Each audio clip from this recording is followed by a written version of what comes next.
Bom dia, a paz do Senhor para todos os ouvintes da Musical FM 105.7.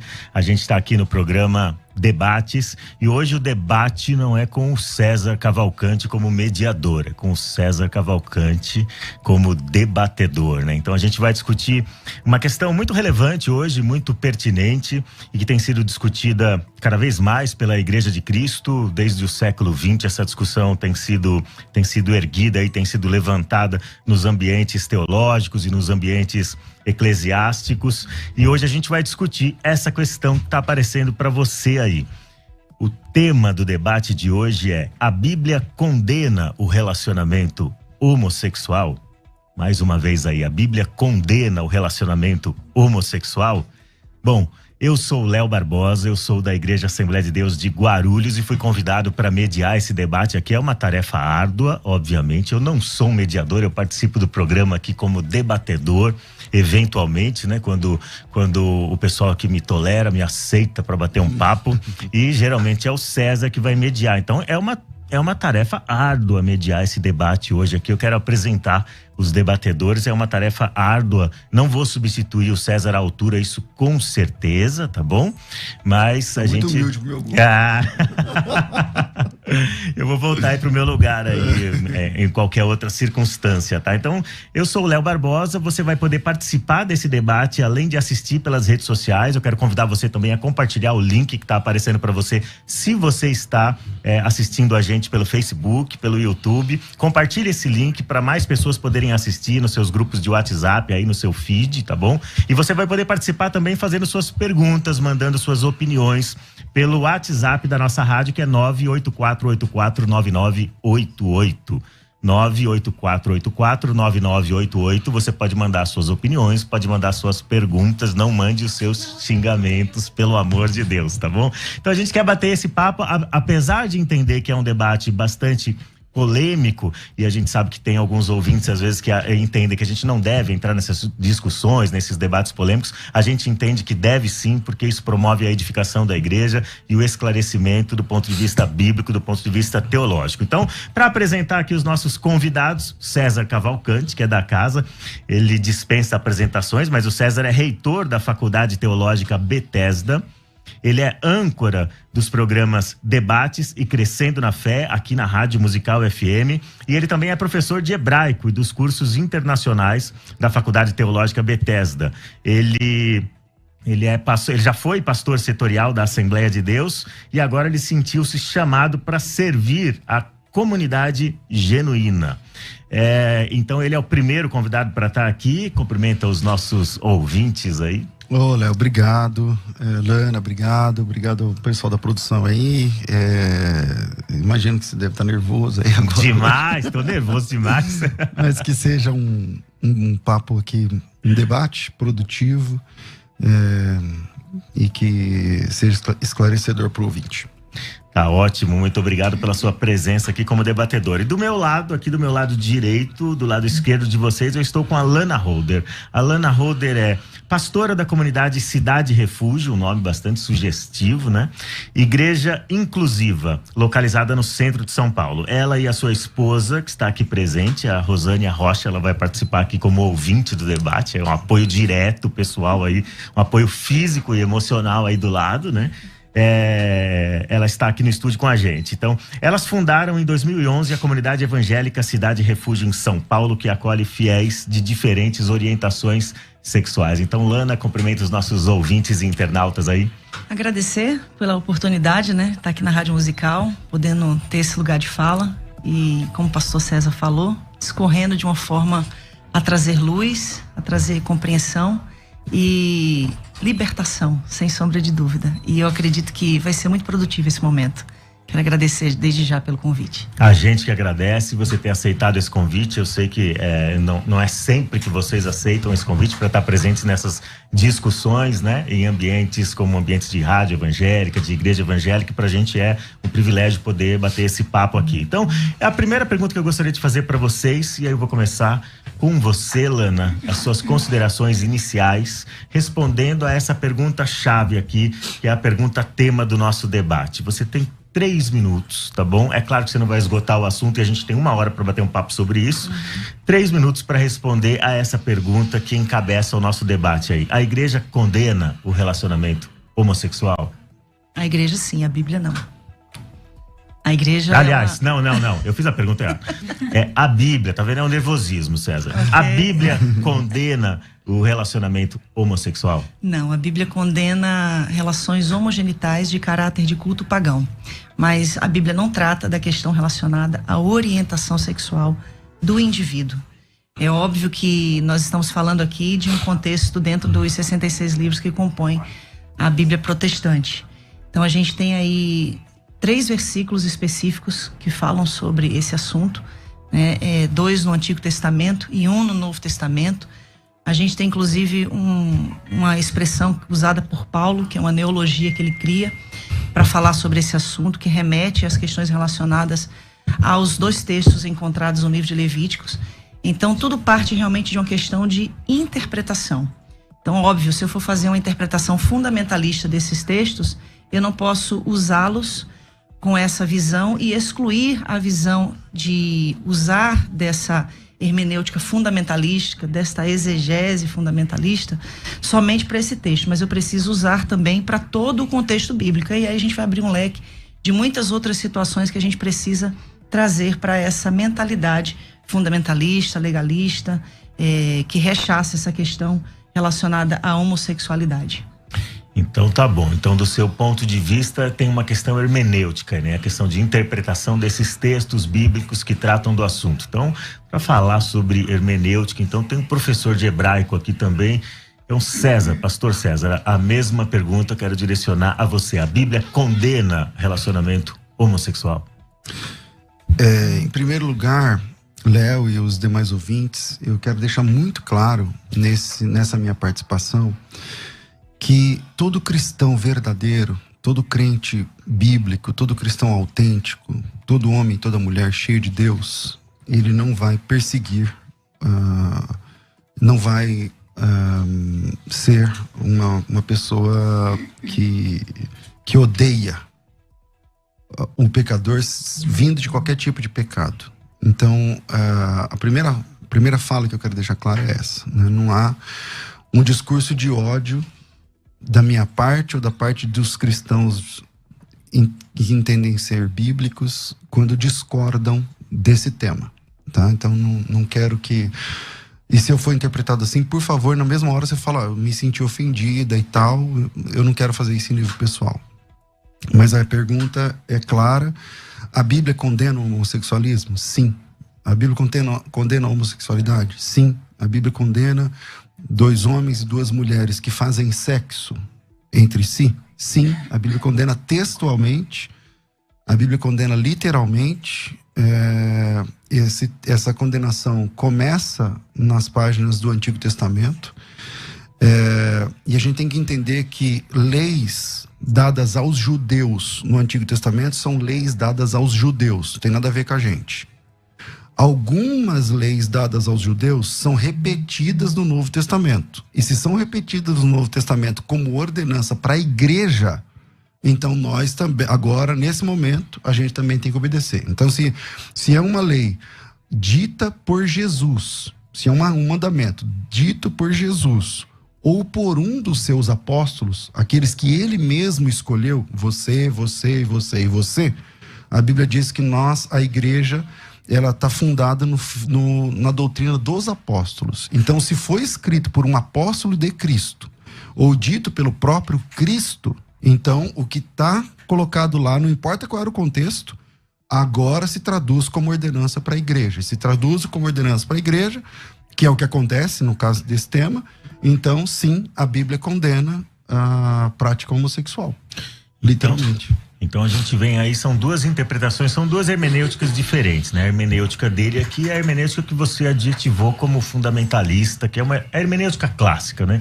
O que o pastor César mencionou aqui, pastora Alana, foi a hermenêutica que a igreja tem adotado ao longo de 1900 anos, e aí essa hermenêutica passou a ser questionada mais seriamente a partir do século XX, provavelmente, e agora no século XXI ela tem sido bastante questionada com outras hermenêuticas, como uma hermenêutica inclusiva e uma hermenêutica chamada generosa também por alguns pastores que tratam do assunto. Mas vamos para essa questão hermenêutica propriamente dita. Posso só abrir um parênteses aqui rapidinho? É que o pastor usou a palavra homossexualismo, e essa palavra ela já não pode mais ser usada porque o sufixo ismo denota doença.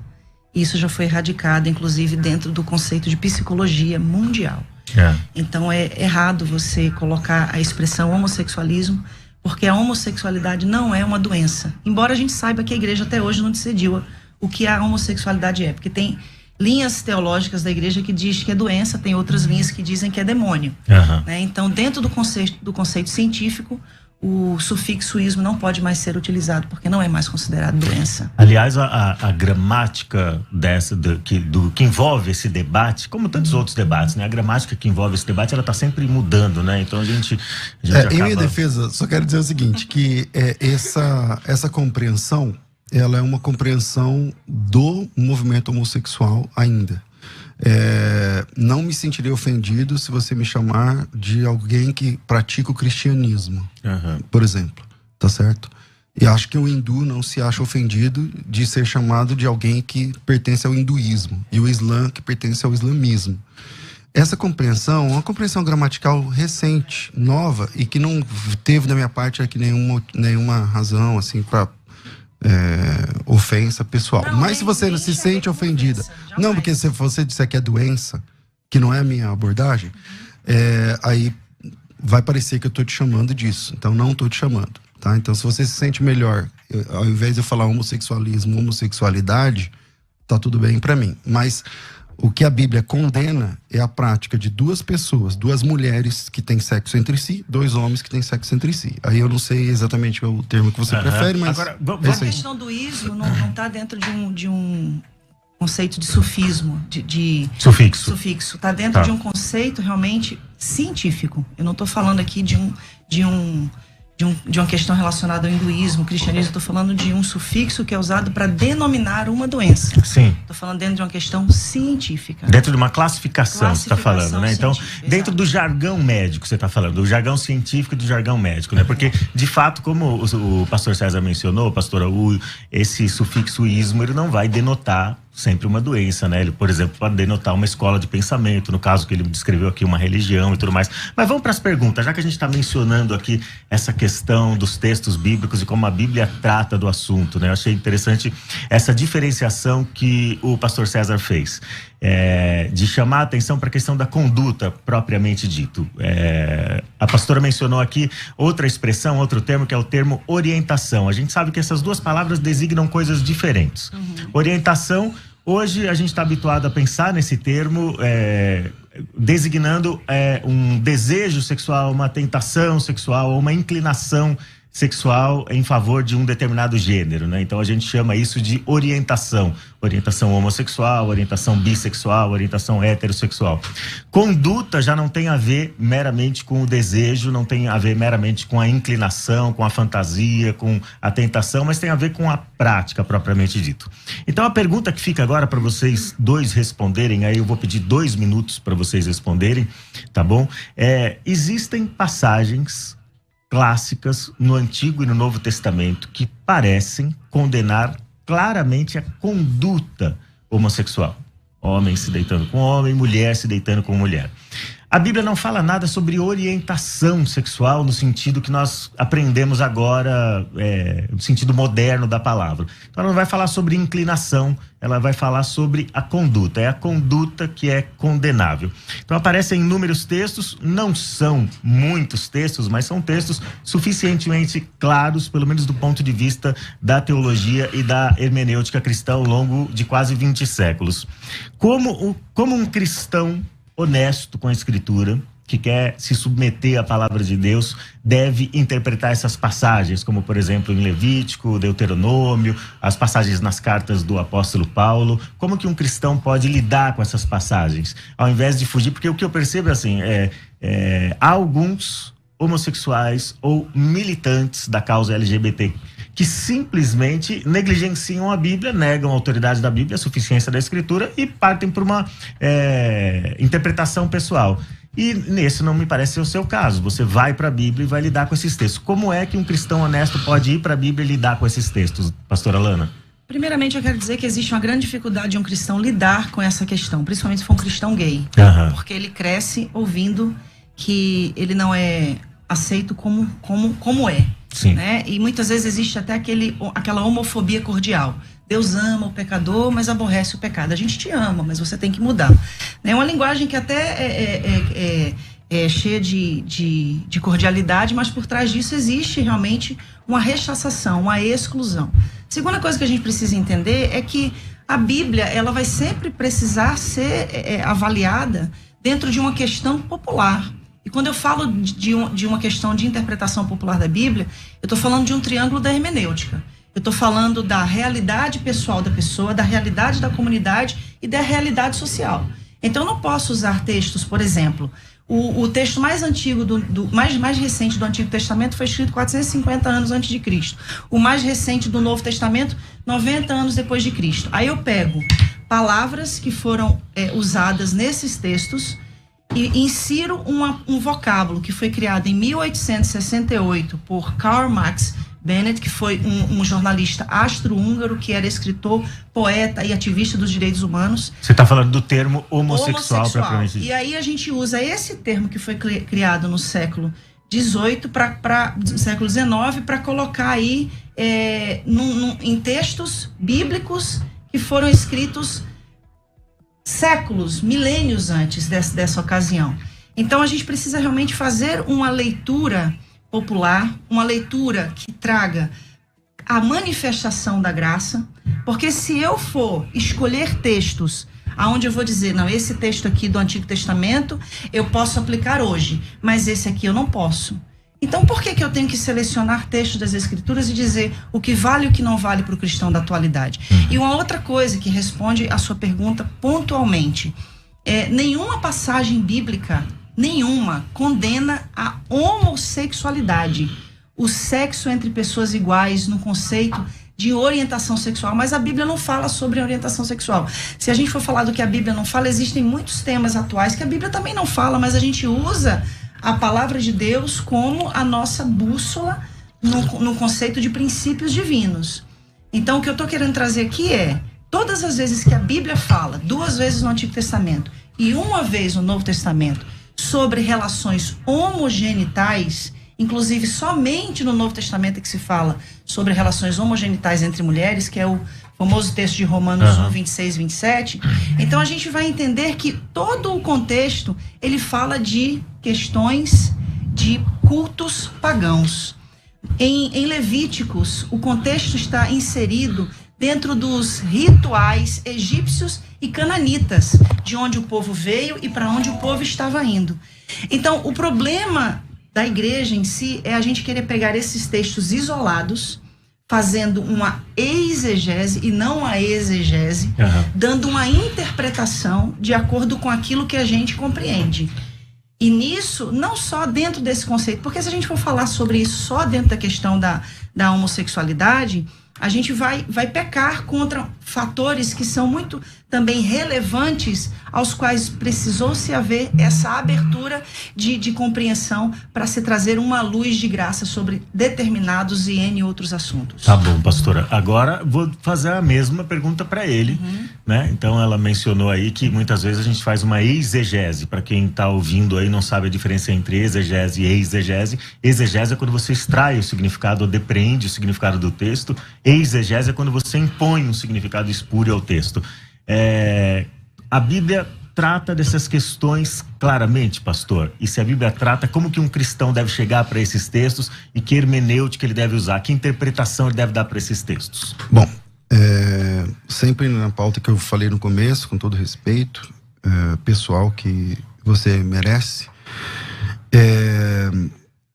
ela citou aí um jargão meio evangélico, né? Que Deus ama... Como é? Deus ama o pecador e aborrece o pecado. Beleza. Bom, o que a Bíblia diz, pessoal? Infelizmente, Deus não aceita ninguém como a pessoa é. Deus não aceita a mim como eu sou, Deus não aceita você como você é. Porque se Deus aceitar a gente como a gente é, não precisa de graça, não precisa de salvação, não precisa de mudança de vida, não precisa de conversão. Se Deus me aceita como eu sou, eu tô falando de todos, tá? Tô falando de todos e todas. Eu tô falando de mim, inclusive. Se Deus me aceita como eu sou, então não precisa de Cristo, não precisa de salvação, não precisa de redenção, não precisa de igreja, não precisa de batismo, não precisa de nada. Agora, a grande notícia da graça é que Deus não te aceita como você é, mas Ele te recebe como você está. E isso é para heterossexuais, isso é para homossexuais, tá para todos os seres humanos. Você está entendendo? A leitura bíblica, eu não sei exatamente, aí a gente pode tratar, e eu acho que o tempo é muito curto, mas a leitura bíblica, você enxerga, parece que 2 textos no Antigo e um no Novo Testamento, né? Para mim, um texto já é suficiente, mas tem muito mais do que esses 3 textos que tratam a respeito do tema, que desenvolvem esse tema. E a grande questão é que Deus, ele não aceita, porque a questão, eu não estou falando da homossexualidade, eu estou falando da prática homossexual. Uma pessoa pode ter desejo por qualquer tipo de prática sexual e ser salva. E tá tudo bem, eu creio assim na Bíblia. Tá lá em Mateus capítulo 19, acho que 10 ou 11 ou 12, que você deve conhecer bem o texto. A pessoa pode ter uma vontade de um desejo sexual e suprimir essa vontade por ela mesma, por devoção a Deus. E tá tudo bem, entende? Agora, o que Deus condena, o que a Bíblia condena textualmente, peremptoriamente, é a prática sexual entre 2 homens ou 2 mulheres. E nisso, ela mesma falou que tem alguns textos, tem 2, ela diz que tem 2 no Antigo Testamento e 1 no Novo Testamento. Esses próprios textos já não bastariam para resolver o problema, porque são 3 textos. Tá bom, quantos textos tem para fazer ceia? Ordenando a ceia. E você faz a ceia na sua igreja. Então, o número de textos não é um argumento. Se o texto está no Antigo Testamento, então nós temos um parâmetro moral. Se ele é repetido no Novo Testamento, então nós temos uma regra para a igreja. Então, está repetido no Novo Testamento? Tá. Então, esquece o Antigo. A gente pode ir lá no Antigo, a minha área é o hebraico, eu até sou melhor lá no Antigo, não manjo muito do grego, sei ler, escrever, mas não sou, assim, sou alfabetizado apenas. Mas eu quero trabalhar com o texto do Novo Testamento, que nem é a minha especialidade. É a ordem de um apóstolo? Está na Bíblia Sagrada? Então a Bíblia diz. Eu só queria pontuar uma coisa muito importante, que ele falou que eu disse que tem 3 textos, mas eu não disse que tem 3 textos que condenam a homossexualidade. Eu disse que são 3 textos que condenam relações homogenitais relacionadas a culto pagão. O que você chama de homogenital, para eu entender? Atos homogenitais. Então, o que você chama de ato homogenital? De 2 homens, de 2 mulheres. Sexo entre iguais. Sim, relacionado a um culto pagão. Da mesma maneira que, se houver esse sexo heterossexual, heteronormativo, para um culto pagão, também vai ser condenável. Então, da mesma maneira. Então, o desafio é... Eu entendi. Você está dizendo que quando a Bíblia condena no Antigo Testamento, é porque tem, no bojo da condenação do sexo, tem a ver com um culto pagão. A prostituição cultual. A prostituição cultual. Legal. Independente do gênero. Mostra isso no texto. Sim, em Levítico, se só ver o contexto. Não, mostra o texto. Mostro. O contexto. Agora mesmo. Aonde está o paganismo? Sim. Ali de religião. Vamos lá. Dentro do contexto de Levítico 18, ok? Se a gente for em Levítico 18 e Levítico 20, eu não estou falando de um texto, pastor. Agora não é mais texto. Não, eu estou falando de um contexto. Então... Não, todo o tempo eu falei de contexto. Eu falei que o que a gente não pode... Mas o que é contexto? Contexto é o que está em volta do texto. É o antes e o depois. Isso, tem então, 2 tipos de contexto. Pelo jeito você fez teologia, é legal. É legal conversar com quem manja. Tem contexto imediato e contexto remoto. Sim. Você está falando do contexto imediato ou do remoto? Eu estou falando dos 2 contextos. Então apresenta ele no bojo do texto, em volta ali do texto. Eu tenho pode ser para ler? Para ler Levítico 18, para ler Levítico 20, porque eu vou ter que ler todo o contexto, porque nesse contexto não só fala da questão relacionada a atos homogenitais, fala da prostituição cultual. Então, tudo que está relacionado à prostituição cultual, seja entre heterossexuais, seja entre homossexuais, vai ser condenado. Então, agora é difícil mostrar isso no texto, né? Porque você sabe que essa é uma compreensão teológica sua, mas não textual. Não tem texto nem contexto. Então o senhor Você faz tem assim, uma interpretação de Levítico 18 dizendo o seguinte: aqui onde fala isso, é por causa disso, disso, disso. Aí eu respeito. Sim. Agora, se você disser assim, é por causa disso, disso, por causa desse texto, aí beleza, é só apresentar o texto. Porque o maior problema da gente hoje é a gente pegar esses textos isolados para condenar milhares de pessoas. Quando o senhor fala assim, Deus aceita a gente como a gente é. Sim, eu nunca neguei isso. Não sempre disse isso, não. Eu disse que Deus não aceita a gente como a gente é. Não, que Deus recebe a gente como nós somos como e nós nos leva. estamos. Exatamente. Entendeu? Então, isso é óbvio. Isso a gente sabe. Agora, a pretensão é a gente dizer isso para um homossexual e falar que ele precisa sublimar a sua sexualidade. É o mesmo de eu chegar para o senhor e falar assim: não, Deus te ama assim como você é hétero, tá? Mas você não pode ter relações com uma mulher. Você não pode viver a sua sexualidade. Lana, pastora, é o seguinte. Esse exemplo que você está dando é um exemplo recorrente dentro da igreja cristã e dentro da fé cristã. Você se deparar com um cristão heterossexual, Sim. com impulsos pelo gênero oposto, e dizer para ele que ele precisa sublimar isso. Eu não diria sublimar, mas que ele precisa refrear seus impulsos para submeter a sua vida a Cristo, ao senhorio de Cristo. Então, o convite de Cristo para o discipulado é esse: negar a si mesmo, tomar a sua cruz diariamente e segui-lo. Então, o heterossexual também tem de refrear seus impulsos. Essa não é uma exigência imposta exclusivamente para o homossexual. Agora, essa questão de hermenêutica que vocês estão mencionando... Uma coisa é ele refrear os impulsos, outra coisa é ele ser impedido de exercer a sua sexualidade. Sim. De usufruir da sua sexualidade. Então, ambos são convidados a submeter a Cristo, certo? Sim. Então, ambos vão ter que apresentar alguma forma de renúncia. O mesmo evangelho para todos. Agora, quando você está lidando com esses textos de Levítico, pastora, o que você mencionou é o seguinte: esses textos estão relacionados à prostituição cultural porque eles são orientações para os hebreus que entraram na Terra Prometida e eles não devem se comportar como os pagãos. Correto. Então é esse contexto geral, mais amplo aí, que você está usando. Em Romanos capítulo 1, como que vocês lidam com o texto de Romanos capítulo 1? Também há uma prostituição cultural aí? Totalmente. Paulo está falando da idolatria. Do início ao fim do capítulo 1 de Romanos. O contexto da sociedade romana era uma sociedade completamente idólatra. Paulo está falando porque eles deixaram de adorar a Deus. Paulo está enfatizando isso. Inclusive, quando eu falei no início dessa questão da palavra que Paulo cria, que é essa neologia, né, da palavra asseno coital, Paulo tira do livro de Levítico. Asseno, homem, coital, cama, homem de cama. Quando a gente fala da outra palavra que também existe no Novo Testamento, no grego, o malakoi. Quando a gente vai pegar a palavra malakoi e vai trazer a tradução da palavra malakoi, a gente tem... há uma linha que diz que é afeminado, né? Mas existe outra linha. Sim, a nova tradução na linguagem de hoje vai dizer que são homossexuais passivos e ativos, né? Ela vai impor que é mais esdrúxulo ainda o significado. Então, quando se fala do malakoi, está se falando de devassidão, está se falando de uma falta de descontrole, né, daquela pessoa que é levada pelas suas compulsões sexuais. Agora deixa eu passar pro pastor César. Você concorda, pastor César, que Romanos 1 está tratando de prostituição cultural e meramente isso? Eu acho que tem que ficar claro o seguinte, que a posição da minha colega de debate hoje, ela é uma posição, é uma compreensão pessoal. Ok, uma compreensão pessoal, tudo bem, você compreende isso. Agora, quando eu peço o texto, não, esse é o contexto. Tá bom, me mostra o contexto. Não tem contexto, porque você sabe que não tem contexto. Claro que eu sei que tem contexto. Então me dá o contexto. Tô aqui, eu posso ler Levítico 18? Tô esperando. Então, ok, Levítico capítulo 18, relações sexuais proibidas. A minha tradução, inclusive, é da linguagem de hoje, né, que tanto é usada para condenar os homossexuais.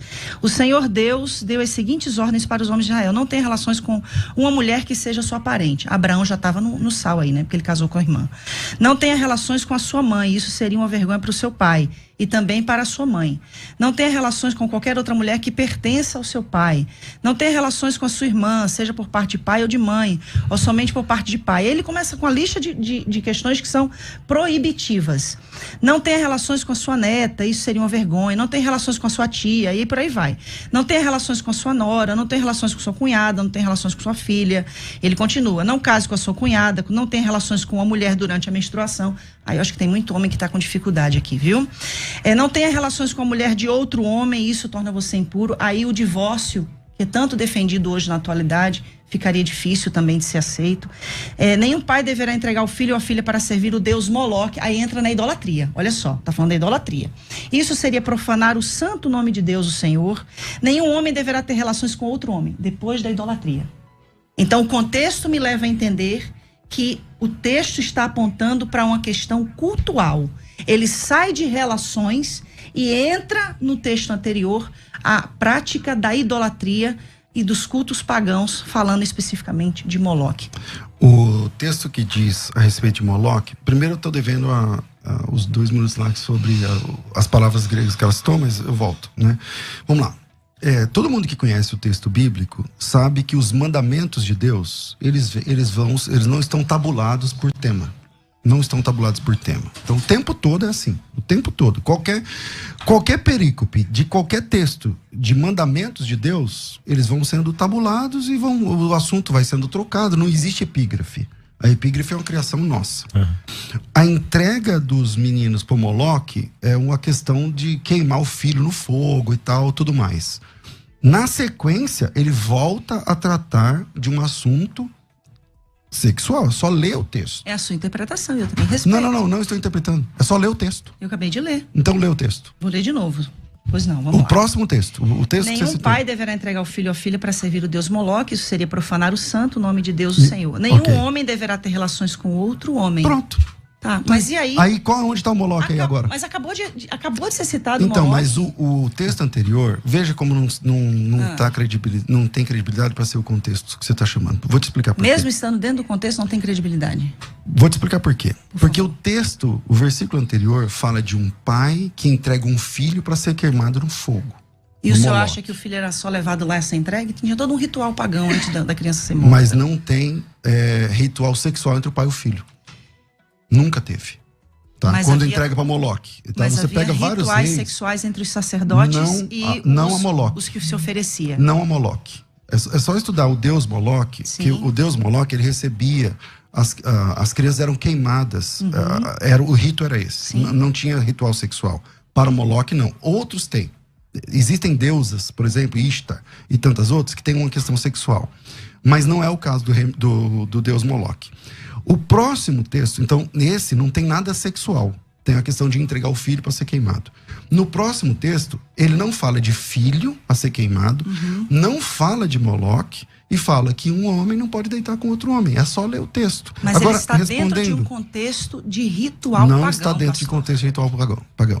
Agora, para responder a questão dos termos, né? O pastor César vai mencionar essa questão dos 2 termos gregos aqui, vai explicar.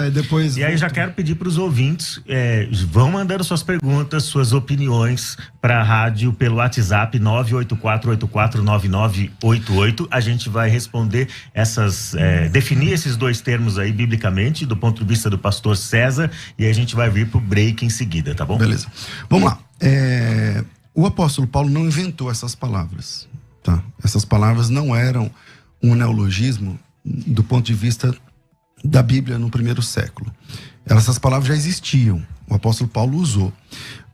Para quem gosta de tradução da Bíblia, eu trabalho com tradutologia bíblica e tudo mais, existe um termo, Lana, que chama-se, é um termo dentro da questão da tradução, quando a palavra aparece apenas uma vez na Bíblia. Então, é um caso de rapax legomeno. É uma forma técnica de falar assim, as palavras só apareceram aqui na Bíblia. Nem o arsenocoites, nem o malakós são casos de rapax, do ponto de vista técnico. Ou seja, eles aparecem mais de uma vez no texto. Essas palavras, elas não foram inventadas. Se você pegar os grandes dicionaristas, eu selecionei aqui uns 3 ou 4. Thayer, por exemplo, ele entende que a palavra arsenocoites, na página 75 do dicionário, é sodomita e igual a alguém que se deita com outro homem como se fosse mulher. Eu estou falando o que diz os dicionários. O dicionário Abbott Smith, na página 61, ele fala exatamente a mesma coisa. O dicionário Bauer, que é um dos principais dicionaristas do mundo, ele fala o seguinte, que essa palavra arsenocoites, ele significa um homossexual que faz papel masculino ou um pederasta. O dicionário Grinch, ele fala que, na página 34, é um homossexual. São muitos dicionários, tá certo? Então, dizer que aquela palavra não quer dizer o que ela está dizendo, aí tem que brigar com toda a história, a cultura e os dicionários. Não falando de dicionário de agora, estou falando de dicionário de 500 anos atrás.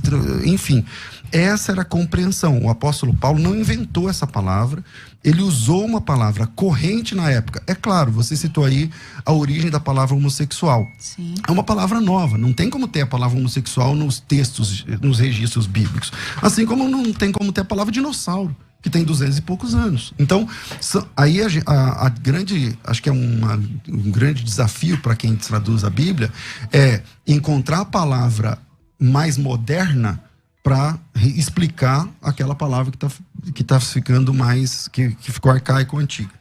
Na Bíblia anotada Oxford, considera, né, que, eu acho que todo mundo aqui vai concordar, né, que é uma das Bíblias mais relevantes academicamente no mundo, né, traz notas que validam a não condenação dos homossexuais referente a essas passagens.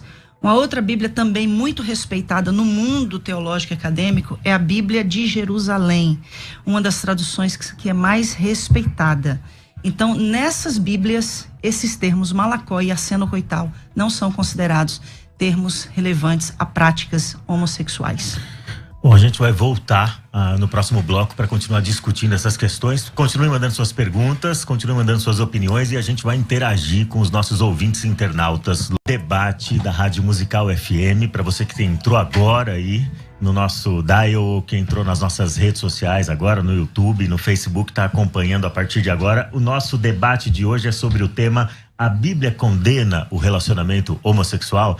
E para debater esse assunto aqui, eu sou Léo Barbosa, estou mediando hoje excepcionalmente esse debate, porque o pastor César Cavalcante está aqui, é um dos debatedores, e ele foi convidado especialmente para estar aqui nesse debate hoje para discutir do ponto de vista bíblico-teológico, e a pastora Lana Roder também está aqui para discutir esse tema com a gente. Então, a gente terminou o bloco anterior falando sobre os termos e as passagens que aparecem tanto em Levítico quanto nas cartas do apóstolo Paulo, e a gente lidou especificamente com o texto de Romanos capítulo 1, e a defesa da pastora Lana, pastor César, é de que esses textos não tratam meramente de uma relação entre dois homens ou entre duas mulheres, mas ela associa isso à questão da prostituição cultural e da idolatria.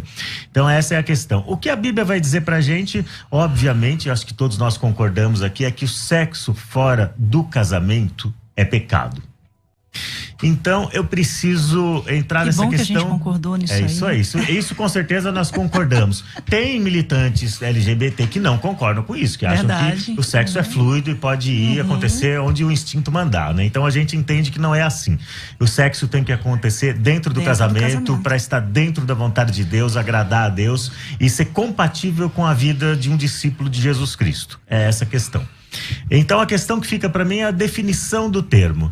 É certo que não existem tantos textos no Antigo e no Novo Testamento que vão dizer de maneira negativa explicitamente sobre a questão da homossexualidade, da prática homossexual. Como o pastor César mencionou aqui a questão da ceia, uma escassez ou uma suposta escassez de textos não é suficiente para a gente destruir o argumento. Pelo contrário, um texto sobre a ceia é suficiente para a gente praticar a ordenança ao longo de 2000 anos. Mas a questão é a seguinte: apesar de haver poucos textos no Antigo e no Novo Testamento que se referem a esse assunto da homossexualidade especificamente, o que a gente encontra no Antigo e no Novo Testamento é um padrão de casamento ou de relação sexual chamado heteronormativo, como se dizem por aí, né? Então a gente percebe isso no Antigo e no Novo Testamento, um padrão de uma relação entre um homem e uma mulher, uma relação monogâmica, uma relação heterossexual, uma relação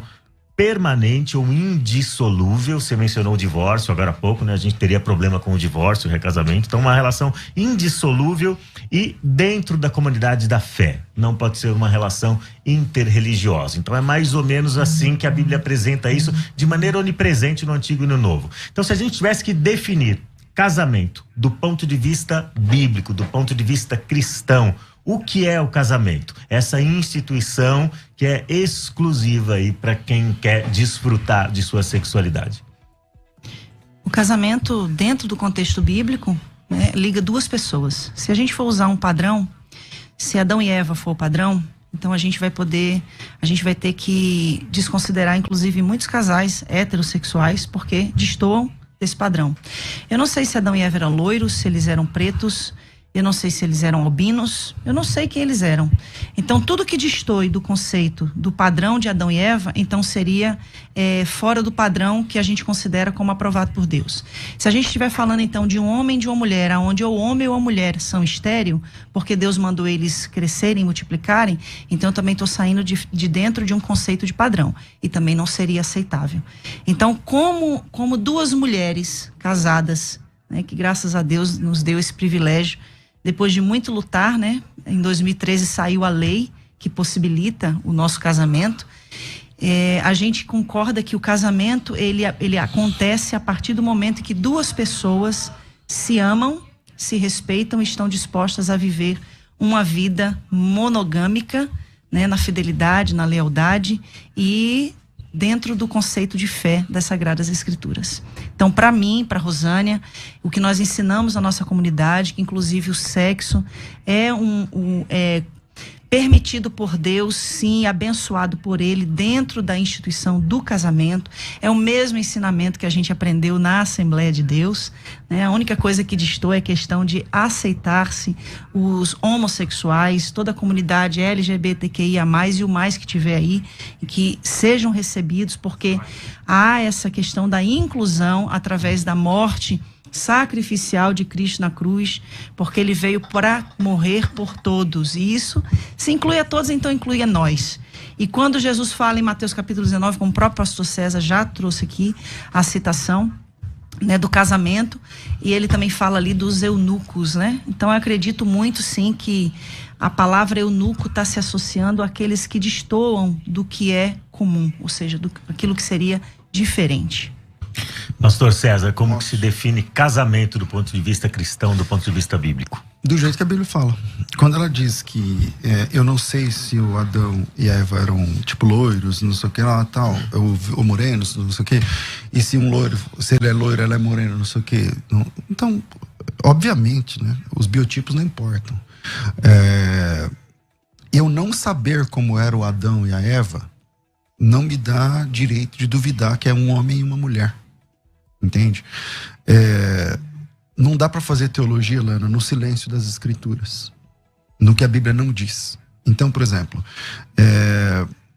lá em Romanos capítulo 1, que você que citou primeiro, diz assim, no versículo 18: porque do céu se manifesta a ira de Deus sobre toda a impiedade, injustiça dos homens que detêm a verdade em injustiça.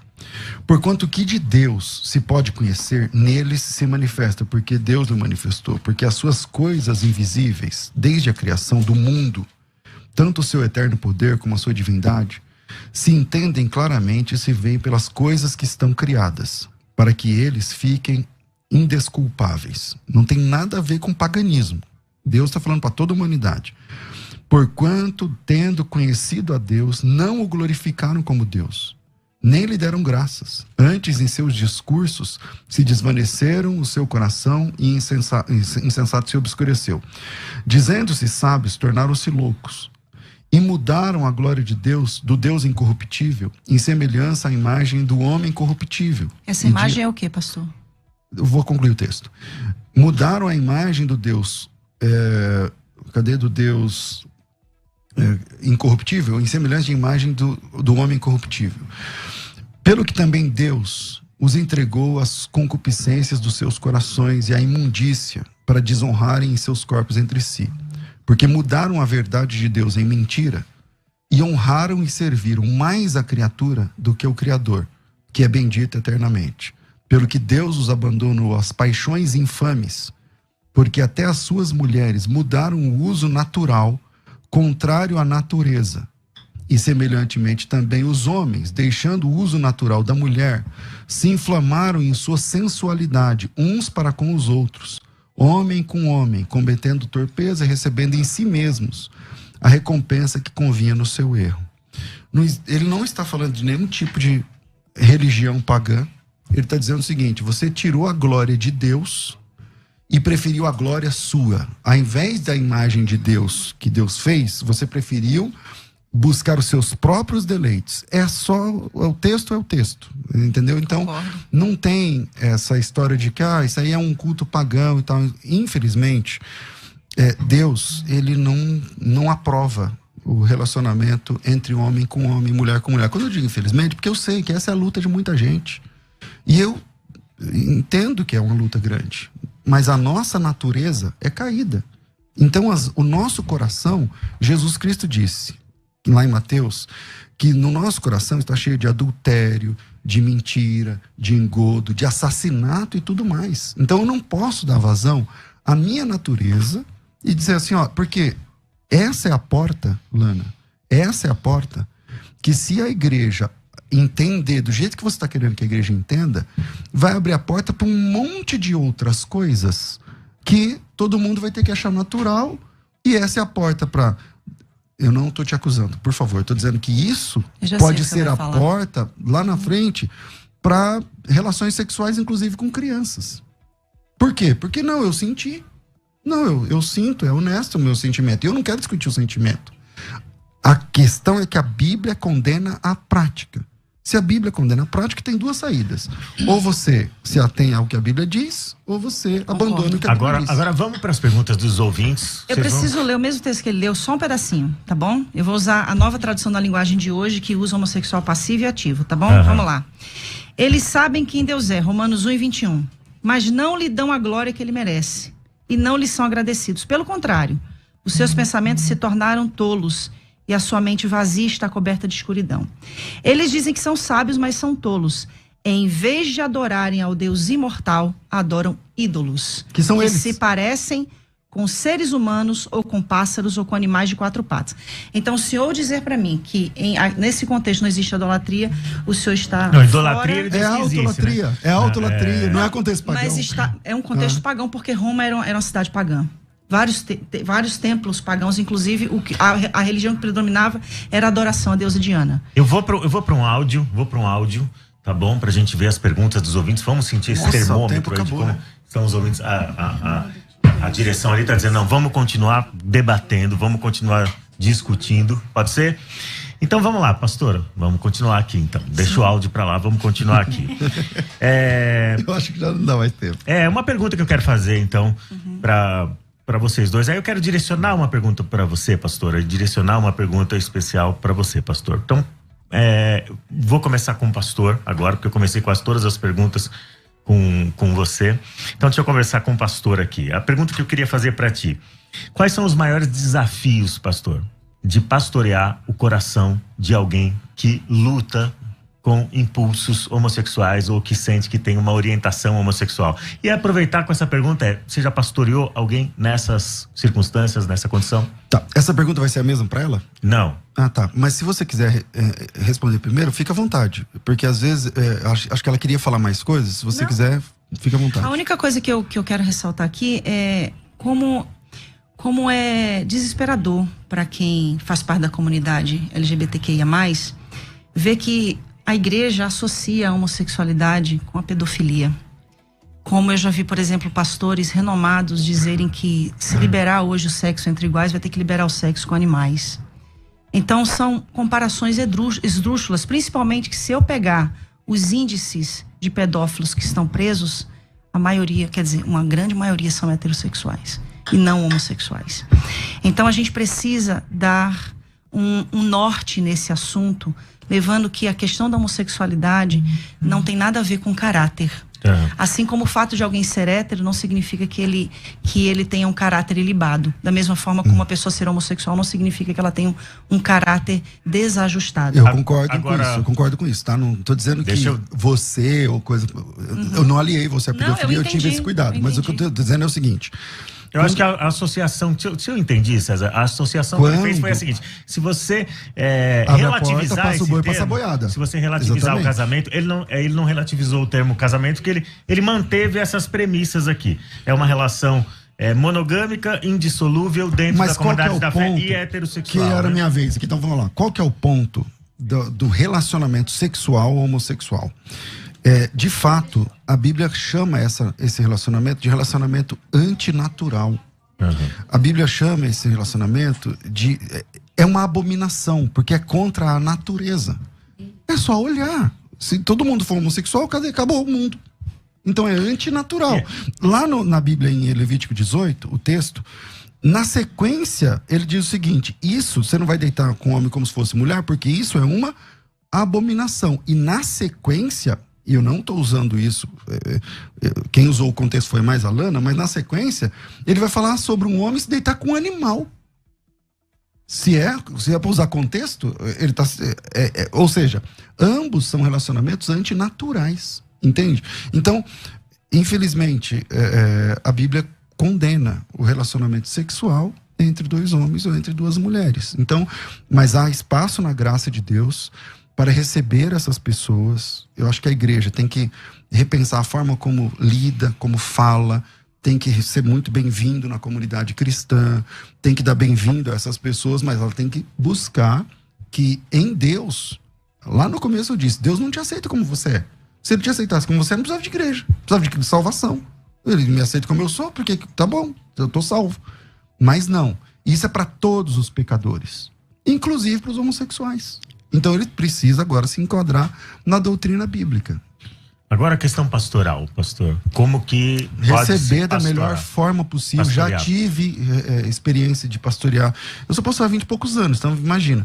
Já tive experiência de pastorear pessoas assim. Ganhei alguns, perdi outros. Como acho que todos os pastores. Acho que você é pastora, você perdeu gente, ganhou gente, tem a pandemia, aí tem gente que foi e não voltou mais, tá? Funciona assim.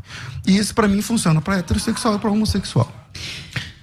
Eu queria falar só uma coisinha, bem rapidinho, porque eu sei que... 2 minutos pra encerrar, senão você vai... 2 minutos. Vou perder a chance de fazer uma pergunta. 2 minutos. Eu sei que essa situação, essa questão é uma questão muito polêmica. Eu não duvido. Eu não duvido que a igreja esteja buscando compreender, para incluir. Só que nesse processo a gente tem perdido vidas. E nós precisamos sim fazer uma releitura das Sagradas Escrituras, como essa mesma releitura foi feita acerca de outras questões. Se eu vou usar o que o pastor César falou aqui, que o que os apóstolos falaram, eles falam também com em nome de Cristo. Paulo, ele fala da escravidão. Então, se eu for levar em conta o que Paulo fala da escravidão, eu vou ter que manter a escravidão como um conceito social. Então, eu preciso realmente fazer uma releitura das Escrituras como um todo, pastor. E eu não estou aqui num lugar de alguém que é homossexual, defendendo os homossexuais. Eu estou aqui no lugar de uma alma que entende, não com uma resposta somente provinda das Sagradas Escrituras, que é a minha base de fé e prática. Os 4 anos que eu vivi em conflitos e todos esses anos pastoreando pessoas que chegam ali desesperadas, que inclusive de cada 5 pessoas que se suicidam hoje, 3 são homossexuais dentro dentro da realidade da igreja. Então, assim, a gente está falando de uma questão que vai além de uma exegese, além de uma hermenêutica, fala de eternidade. Nós precisamos ser movidos por compaixão, movidos por misericórdia.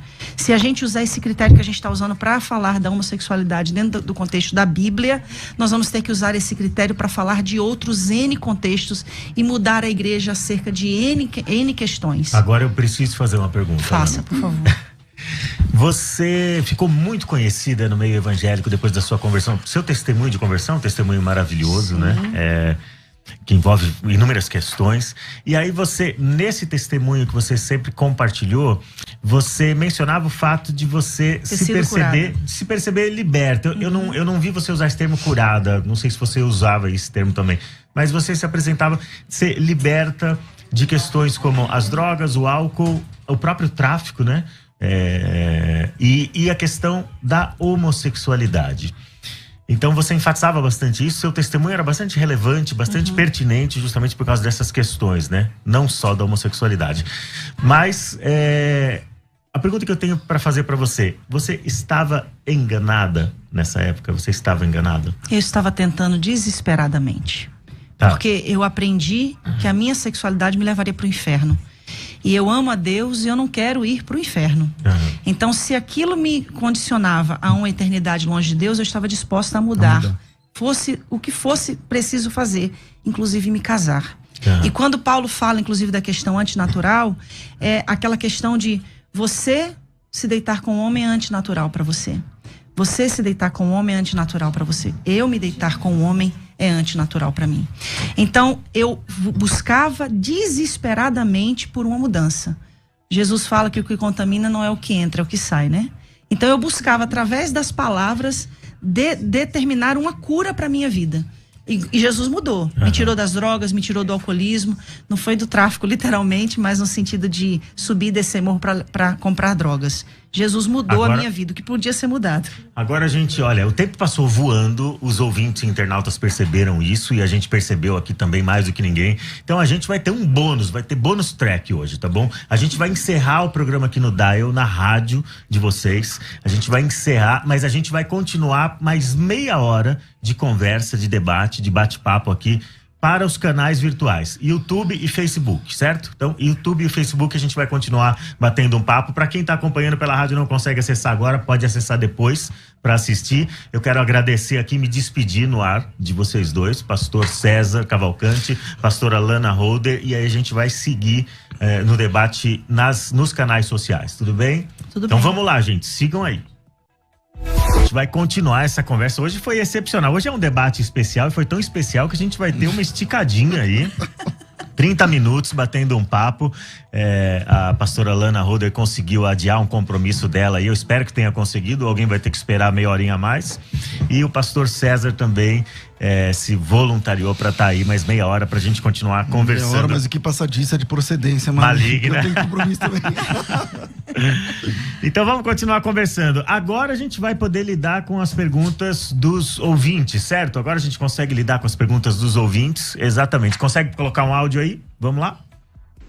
Bom dia para todos os debates. Meu nome é Jaelson da Vila Medeiros. Minha pergunta é a seguinte: se Deus não condena, como haveria a humanidade se houvesse só homem ou houvesse só mulher?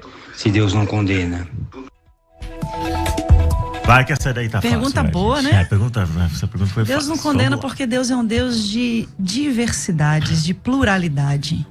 Deus criou o homem e a mulher, Deus criou dentre os homens e as mulheres seres com diversidade de orientação sexual. Deus criou o hétero, Deus criou o gay, Deus criou o bissexual. Lembrando, abrindo um parênteses aqui gigantesco para ninguém achar que a gente está promovendo a imoralidade, que o fato de alguém ser bissexual não significa que ele pode ficar com duas pessoas ao mesmo tempo. Ele vai ter que escolher uma das duas. Ele vai ter que parar de ser bi. Não, ele vai ter que escolher uma das duas pessoas para construir uma vida e uma família. Então, nesse momento ele parou de ser bi. Não para, porque ele é bissexual. Então ele consegue ter relações tanto ele com vai o ter homem que, quanto com a mulher. Então, ele vai ter que deixar de ser bi na conduta, certo? Por exemplo, você se casou com a primeira mulher com quem você se apaixonou? Então. Certamente que não. Então você escolheu alguém um dia. Então é normal, entendeu? Então, mas a partir desse momento que ele escolheu...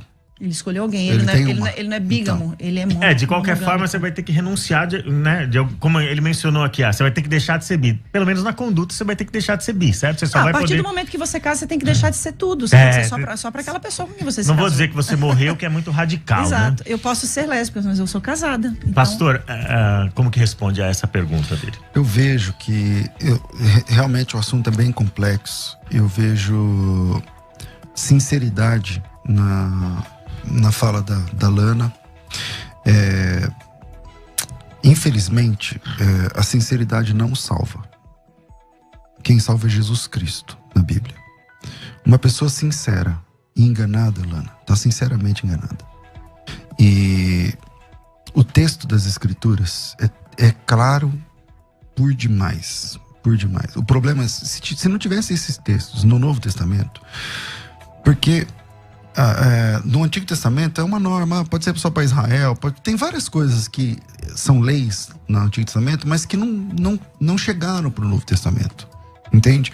Mas a partir do momento que tem um apóstolo de Cristo, ordenado por Cristo, dizendo que aquilo não pode ser feito, então nós somos... Por exemplo, eu gosto de comer gostava, né, quando eu não era crente, de comer chouriço, carne feita com sangue.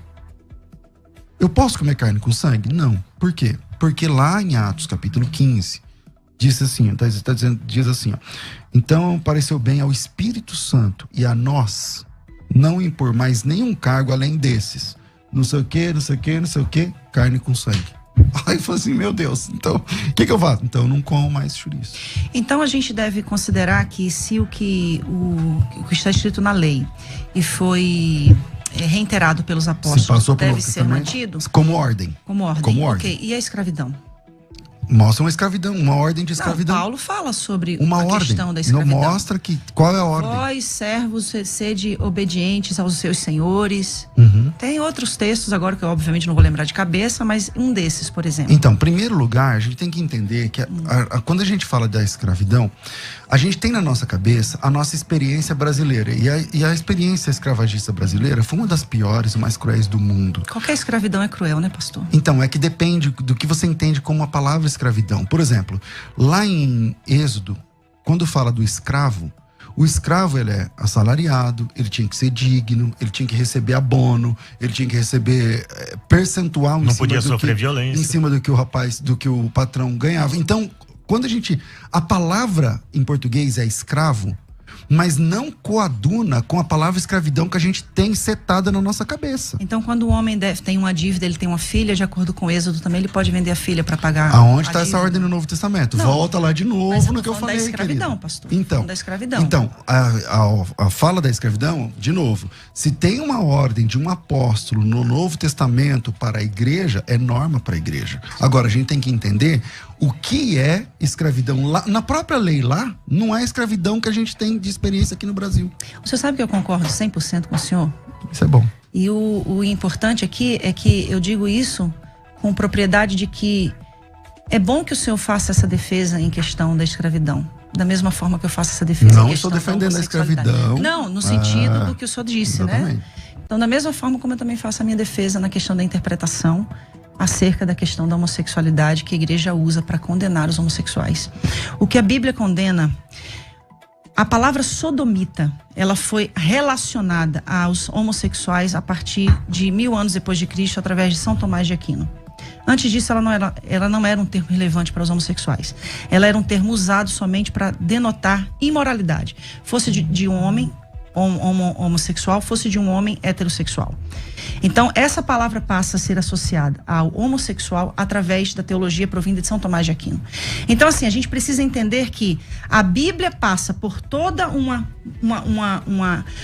interpretação que vem dentro de um contexto religioso de milhares de anos. A gente precisa entender tudo o que vem nesse pacote, que é uma série de questões. Somente no século XIV, no século XV, a mulher é considerada um ser com alma, porque antes ela era considerada sem alma. Não pela teologia cristã, tá? Sem validade. Não pela teologia cristã. Mas da mesma forma. E nem pelo texto sagrado. É porque vocês estão usando a teologia cristã para falar dessa questão relacionada aos homossexuais. E eu estou trazendo a questão da teologia inclusiva. Não, mas Tomás de Aquino é teologia cristã. Sim. Então vamos lá. Se eu te apresentar um texto mais antigo do que o ano 1000, Tomás de Aquino acho que é 1200, né? 1100 e pouco. 1100 e pouquinho, Se eu te apresentar um texto onde sodomia é junto com pecado de homossexualismo, tá bom pra você? Homossexualidade, tá bom pra você? Pastor, a partir do momento que eu entendo que a palavra sodomita, ela foi utilizada para fazer menção a atos homossexuais, para mim não tá bom. Porque para mim a palavra sodomia... Então o que você faz com o texto de Judas? A palavra, ali fala de ir após a carne, você tá falando dos anjos. Não, lê o texto. Né? Sim, eu leio, eu conheço o texto. Eu posso ver na sua? Porque Pode, essa minha versão ela é da década de 40. Sim, fica à podia ter vontade. trazido uma Bíblia mais moderna. Eu quero aproveitar, já que vocês estão mencionando o termo sodomita, houve uma interpretação errada. Qual foi o pecado de Sodoma? Nossa, essa pergunta é boa, hein? Peraí, deixa eu só ler então o que eu... Vamos aproveitar Judas para discutir isso. O que eu falei aqui, que é o seguinte, ó. Versículo... Eu acho que ela conhece o texto, né? Lembre-se dos anjos que não ficaram dentro dos limites da sua própria autoridade, mas abandonaram o lugar onde moravam. Eles estão amarrados a correntes eternas. Que versão é essa aqui? É a nova linguagem certo. De hoje. Eles estão amarrados em correntes eternas, embaixo na escuridão, onde Deus os está entregando para o juízo daquele grande dia, que serão condenados. Lembrem-se dos moradores de Sodoma e Gomorra e das cidades circunvizinhas. Sodoma está aqui no meio. Ok. Que agiram como aqueles e cometeram imoralidades e pecados sexuais. Dizer que quem aliou a sodomia, o pecado de Sodoma, ao pecado de homossexualismo foi Tomás de Aquino. Homossexualidade. Desculpa de novo. A prática homossexual, tudo bem. A prática homossexual, dizer que foi o Tomás de Aquino no século XII, então faltou ler esse texto, porque o texto diz que o pecado de Sodoma e cometeram imoralidades sexuais e sofrem, enfim, tal. Na Bíblia, o texto grego fala sobre também a questão homossexual e antinatural, né? A ideia é essa. Então, isso já desclassifica a ideia de que quem inventou essa história foi o Tomás de Aquino. Aí a gente porque esse texto é do primeiro século. Eu não sei o senhor, mas eu tenho muita humildade em dizer que eu pouco tenho essa profundidade, né, de grego e de hebraico. E aí eu tenho que recorrer a quem realmente entende do assunto. Eu estou diante aqui de alguém que tem um... Não, em grego não é muito minha área, né? Mas tudo bem. E aí eu vou sempre recorrer a teólogos que vão me dar essas respostas, tá? E aqui tá dizendo que o real significado, de acordo com a Bíblia de Jerusalém, que foi a Bíblia que eu já citei aqui hoje, essa questão indo após outra carne, tá falando no sentido referente a seres de natureza semelhante, que é na ocasião de Gênesis 6, quando diz que os homens se casaram, que as mulheres se casaram com os filhos dos homens, que no caso ali estava falando dos anjos ou dos filhos de Deus, se uniram aos filhos dos homens. Essa interpretação também pode fazer, de acordo com a Bíblia de Jerusalém, tá? Não estou usando as minhas palavras aqui. A interpretação também pode fazer referência às práticas pagãs, como ritos orgiásticos e o bestialismo.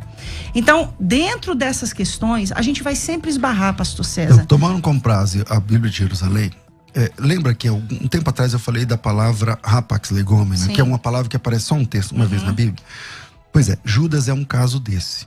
Então, toda vez que aparece um caso de rapax numa tradução bíblica, é um caso muito difícil de resolver. Porque imagina que aparece uma palavra que só aparece ali. Então como que a gente faz? Você precisa ir para outros textos. Uma boa exegese. Você pega a mesma palavra e fala, vamos ver essa palavra empregada em outros textos para buscar o sentido real da palavra. E a palavra ali, que aparece o caso de rapax, é o versículo 5. A palavra grega oiketerium. Então, o versículo 5, eu não estou lendo Judas, porque eu estava lendo a Bíblia dela, mas eu vou tentar pegar aqui. Em Judas, capítulo 1, versículo 5, ele diz o seguinte... peraí, mais um minutinho, nada nessa mão, aqui. Versículo 6, desculpa, eu falei 5, mas é o 6. E aos anjos que não guardaram o seu, aí aparece a palavra oiketerium, do grego. Algumas versões vão dizer estado original, a sua acho que fala habitação, veja que tem diferença de habitação para estado original. O que é o oiketerium no dicionário? Parece que, levando em conta, e ela tá certa, quando cita Gênesis 6, ali os anjos, eles deixaram a sua natureza angelical e se inflamaram com mulheres. Então são naturezas diferentes. Anjo com mulheres. É um problema isso. Entende? Aí no próximo versículo fala assim, ó, assim como Sodoma e Gomorra e cidades circunvizinhas, que havendo se corrompido igual aqueles anjos, e o que os anjos fizeram? Levando em consideração a própria Bíblia que ela citou, Jerusalém. Antinatural. O caminho antinatural, o sexo entre duas naturezas que não eram compatíveis do ponto de vista de Deus. Aí ele diz o seguinte, assim como Sodoma e Gomorra, cidades circunvizinhas, havendo se entregado à prostituição como aqueles anjos, seguindo após outra carne. O outra carne é o sarque heteros, né? Uma carne diferente daquela, no contexto sexual. Mas eu estou citando esse texto, a gente pode até ficar fazendo exegese aqui, mas a questão é, não foi Tomás de Aquino, não foi no século XII, que começou a ter o link entre sodomia e pecado sexual. Não foi. Não foi. Está na Bíblia esse link. Esse link está na Bíblia no Antigo Testamento. Esse link está na Bíblia no Novo Testamento.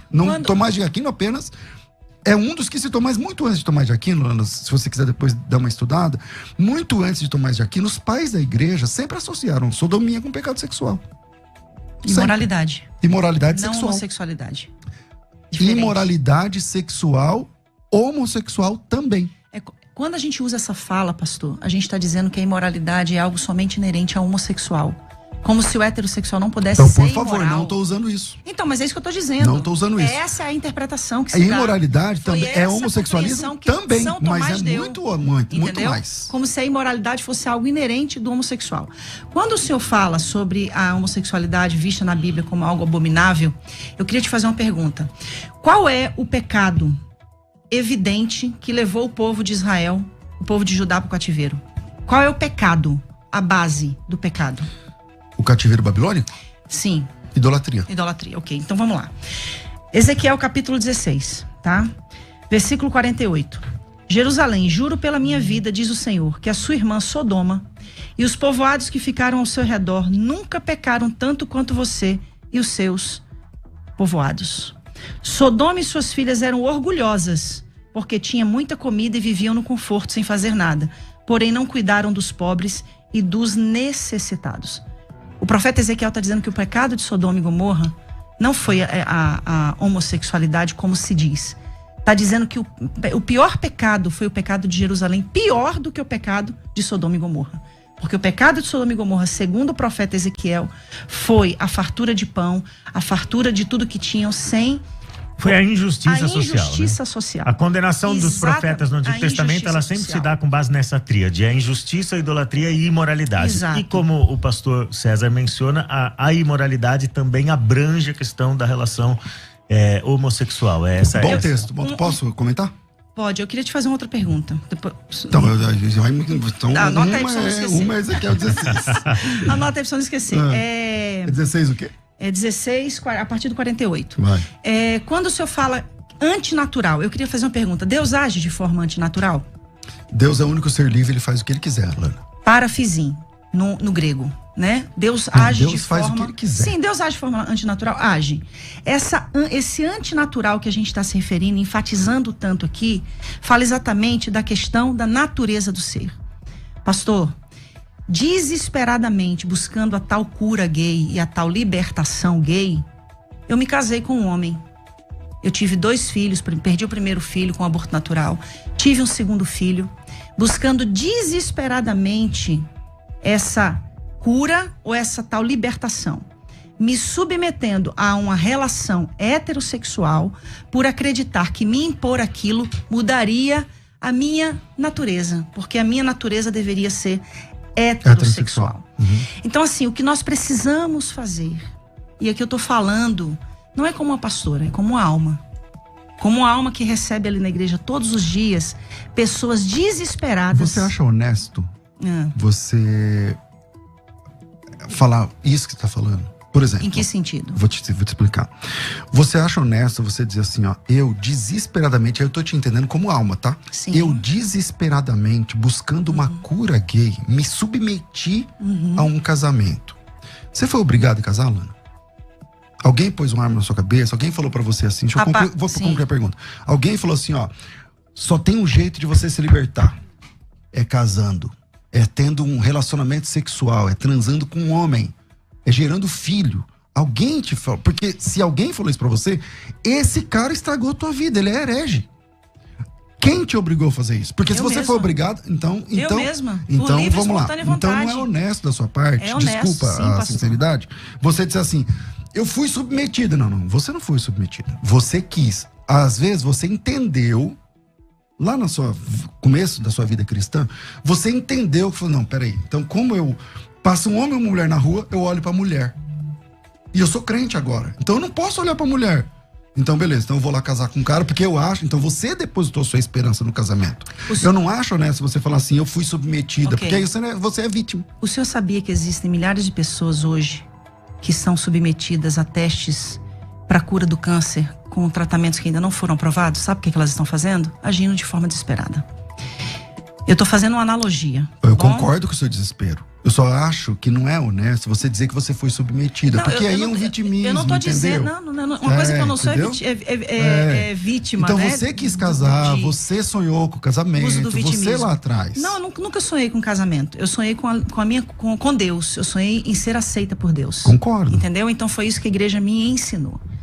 Então, quando a igreja Mas não te obrigou, né? Não, jamais. Isso, jamais, exatamente. com certeza, jamais. Pastor César, o que você acha que um cristão com orientação ou com impulso homossexual pode esperar de Deus e da igreja? Graça.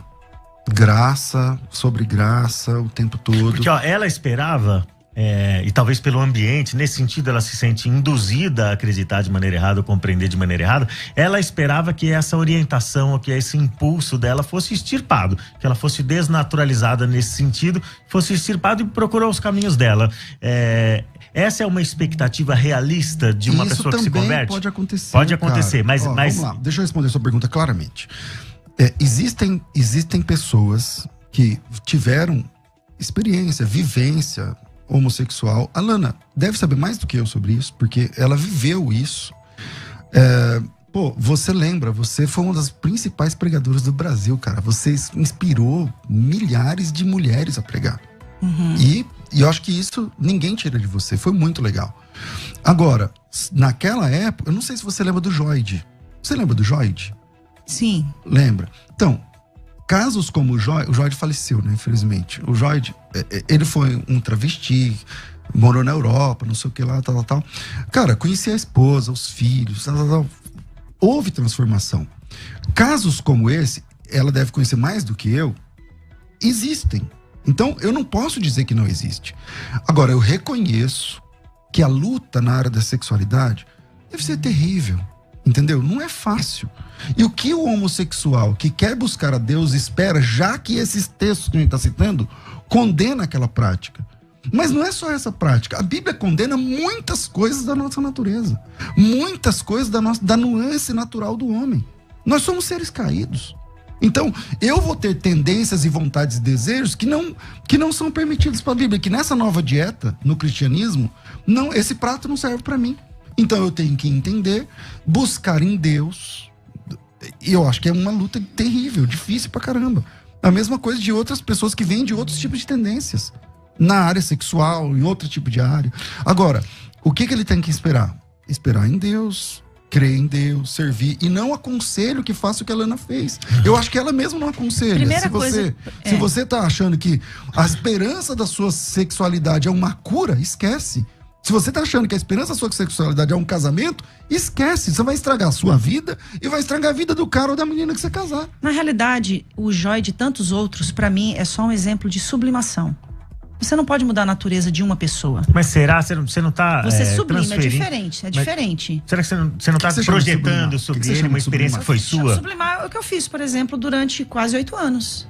Eu me converto ao evangelho e sublimo a minha sexualidade. Eu não a pratico. Então tudo aquilo que você falava era mentira? Não era mentira, era uma vontade de viver aquilo. Mas era verdade ou era mentira? Era verdade porque eu não estava praticando. Então, se era verdade lá... Mas não era verdade no sentido de eu ser então, mudada. Entenda comigo, filosoficamente. Se era verdade lá, então é mentira aqui. O que você está falando.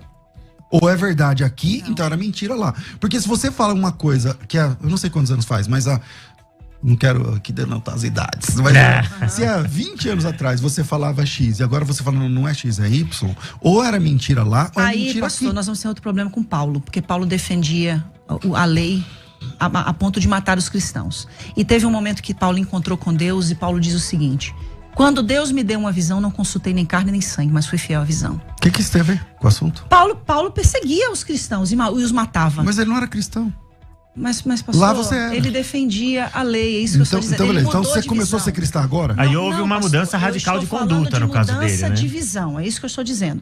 Cristã eu sou desde o dia 12 de dezembro de 1995, quando eu me converti.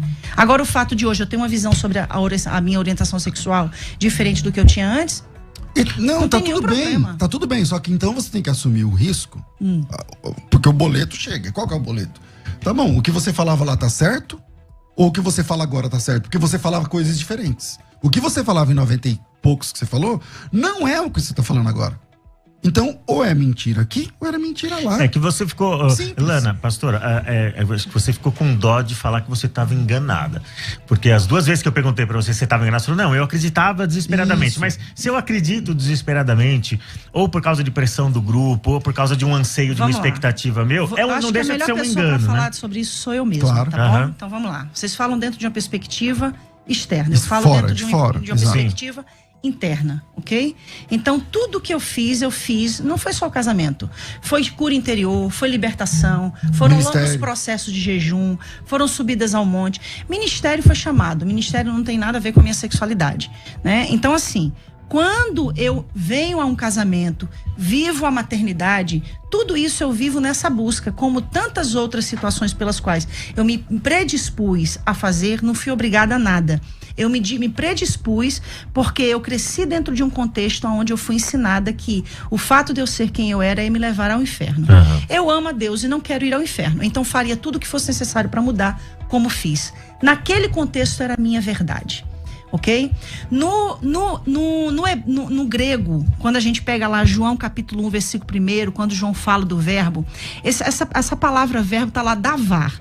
Davar fala de verdade e realidade. Naquela época, era a minha verdade, a minha realidade.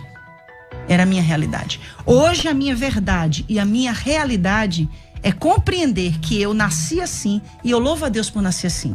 Mesmo porque eu entendo que hoje o meu chamado é uma voz para alcançar tantos outros iguais a mim que acreditam que não são amados e aceitos por Deus. Então, o que eu quero trazer aqui hoje é, a minha verdade hoje é essa. Eu mudei de ideia, mudei como Paulo mudou, mudei como Pedro mudou quando vi um lençol descendo e Deus dizendo para ele, come, mata e come. Não porque é impuro. Você não vai dizer que é impuro aquilo que eu santifiquei.